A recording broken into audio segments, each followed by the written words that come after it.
계속해서 이정훈 농설위원님의 말씀을 듣기로 하고 시간 조금 잘 부탁드리겠습니다. 네, 지금 금방 박윤환 변호사님 첫 번째 발표를 보게 되면 민주주의가 망할 때까지 민주주의를 외쳐라. 레닌이 했다는 말이죠. 이거 굉장히 주목하셔야 됩니다. 저는 지금 현재 육공헌법이 굉장히 민주적이라고 봅니다. 지나치게 민주적. 이게 어디랑 비교할 수 있는가 하면 1차 대전 패전 이후에 독일이 만들었던 2차 대전 헌법 하기 전에 헌법인 바이마르 헌법하고 비슷하다고 생각합니다. 바이마르 헌법이 너무 민주적이다 보니까 민주주의를 외쳐갖고 민주주의를 붕괴시키는 나치 히틀러가 등장합니다. 그래서 전쟁으로 갖고 독일 국민이 엄청나게 죽으니까 2차 대전 끝나고 나서 지금 두 분이 설명하신 것처럼 독일 기본법을 만들 때 야 이게 국민이 주인인데 이 국민이 그냥 민주주의 한다고 정권을 따라가다 보니까 독재로 허용했고 전쟁을 허용했구나 라고 해서 국민저항권을 집어넣습니다. 여러분 국민저항권이라는 건요 피를 부르는 겁니다. 이 프랑스 대혁명, 미국 독립전쟁, 명계 명예명 빼고 두 개는 피를 불렀습니다. 미국 2대 대통령 토머스 제퍼슨이 한 말이 뭐예요? 민주주의라는 나무는 독재자와 애국자의 피를 먹고 자란다. 유명하지 않습니까? 그렇게 죽어야만 이 자유민주주의가 되는 거거든요. 근데 그게 너무 세기 때문에 누구도 법에 집어넣지 않았는데 독일이 나치를 통해서 그렇게 전쟁을 치르고 나라가 지금 완전히 개떡이 되고 나니까 야 이런 독재자가 나와도 국민이 따라가면 안 되는구나. 또 히틀러가 정권을 잡을 때 뭐 쿠데타를 했습니까? 다 선거로 잡았어요. 그래서 저항권이 들어간 겁니다. 지금 대한민국 헌법에는 국민저항권 조항이 없어요. 다만 헌법 전문의 4.19 정신을 이어받아. 이게 저항권의 핵심입니다. 자, 제가 보기에는 지금 60 헌법을 만들기 전에 50 헌법이었잖아요. 제가 81학번 386세대의 첫 번째입니다. 우리가 외쳤던 구호가 뭐냐? 호혼, 철폐, 독재, 파도. 전두환 정부가 당시 헌법, 대통령 간선제하는 헌법을 유지하겠다고 했을 때 그거 부수라고 호혼, 철폐, 대통령 권력 부수라고 독재, 파도를 외쳤습니다. 이거 기억해 주십시오. 12.3 개혁을 했을 때 제가 굉장히 당황했었어요. 유튜버를 지금 하고 있는데 정보도 없었고 이거 뭐지? 준비나 됐어? 굉장히 당황했습니다. 차츰 시간이 지나면서 뭔지는 알겠는데 왜 이따위로 개혁을 했어? 진짜 내가 군을 다루고 하는 입장에서는 대통령 조업하고 싶더라고요. 이렇게 엉터리로 하는 게 어딨어요. 근데 차츰 보다 보니까 이 방향은 맞는데 너무 준비가 안 됐구나. 그래서 제가 조심스럽게 유튜브에서 국민저항권이라는 단어를 썼어요. 왜냐하면은 개혁으로도 못 바꾸는 건데 국민들이 움직여주지 않으면 다 죽을 것 같더라고. 그래서 국민저항권이 있습니다 썼더니 어느 순간인가 시위 현장에서 그 말이 막 돌고 이렇게 세미나까지 와서 야 이거 잘못 가고 나도 골로 간다는 생각을 지금까지 하고 있습니다. 자 그건 그렇고요. 지금 87 체제는 얼마나 민주적인가 하면요. 이 가장 특징은 60 헌법은 여러분들 다 아시겠지만은 내 아버지나 내 삼촌이 이북에 있으면은 나는 공무원이나 기자 못 되는 연좌제가 있었어요. 연좌제를 없앤 게 지금 87 체제입니다. 그래서 처음 노태우 정부가 했을 때는 감히 어떻게 들어오지 못해요. 뭐 공간도 없는데 그게 김영삼 씨가 대통령 되고 나서 어떻게 하느냐. 젊은 피를 수혈하겠다고 하면서 홍준표 등 이런 사람들을 잡아 끌어. 그 다음에 DJ가 운동권 잡아 끌어 하면서 지금 국회에 옛날 같으면은 뭐 시위 정권들이 들어올 수가 없잖아요. 그 연좌제는 별건인데 우르르 들어와서 지금 민주당 내에서 시위 정권자 정청래, 김민석 몇 명입니까? 몇십 명입니까? 거의 100명 육박하죠. 자, 두 번째로 연좌제가 없어지다니까 언론사 시험 칠 때 저도 초등학교 때는 실험중에서 6장 썼어요. 제가 마지막이에요. 제가 87년 들어가고 88년 안 했으니까 딱 87 체제. 그 다음에 사법시험 행정고시 없어지니까 지금 누가 누구인지 몰라. 그런 새끼가 들어가서 할 수, 지금 어디까지 가려고 그래? 언제까지 들어가려고 그래? 그래서 지금 우리나라 체제에, 우리나라 이 그람시의 얘기대로 하게 되면 진지전이 성공해서 곳곳에 박혀있기 때문에 대통령이 틀어도 안 되는구나 라는 걸 제가 봤기 때문에 이제는 안 된다.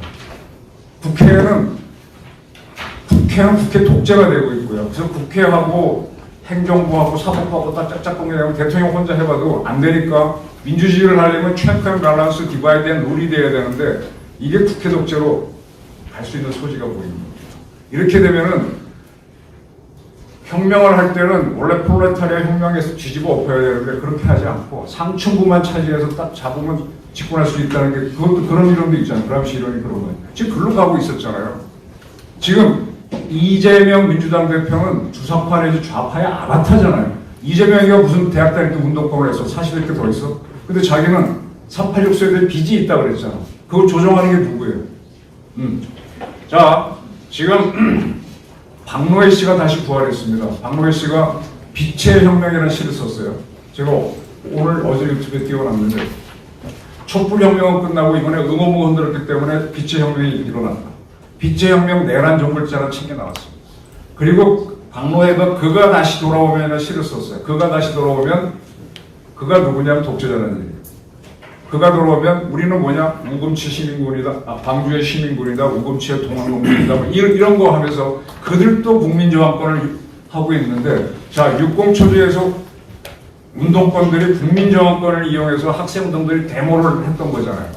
그리고 그들이 정치권에 들어갔고 그럼 자기 스트레스가 풀리니까 그 다음에 노동운동권들이 민노총 만들어서 결국은 북한하고 내통할 때까지 떠들어도 여기 계신 세금 많이 내는 분들은 민주주의하고 그냥 같지 않습니다. 그러다가 이제 사법부까지 갔다고 그리고 이제 도저히 지금 안 되니까 당황해서 국민저항권을 지금 거론하는 겁니다. 저도 당황했어요. 이런 상황입니다. 이런 상황에서 저는 이제 제 의견을 이렇게 말씀드리고 지금 질문을 좀 드릴게요. 지금 87 체제를 끝내자라는 게 지금 모든 관심이잖아요. 자, 대통령이 복귀하면은 만에 하나 복귀하면은 대통령 선거를 하고 이재명은 아웃시키고 나가자는 이런 생각들을 하시는데 지금 이 상태에서 대통령 선거를 한다면 현행헌법을 하는 거예요. 그러면 여기서 대통령 김문수가 되든 누가 되든 간에 이 체제 내에서 아무것도 못합니다. 87 체제가 안 깨진 상태예요. 그럼 이걸 깨려면 어떻게 깨야 되느냐? 어떻게 깰 겁니까? 지금 개헌을 하려면 헌법 72조에 따라서 어쩌고저쩌고 하면 안 돼. 딱 하나 방법이 있어요. 국민투표에 붙이는 거야.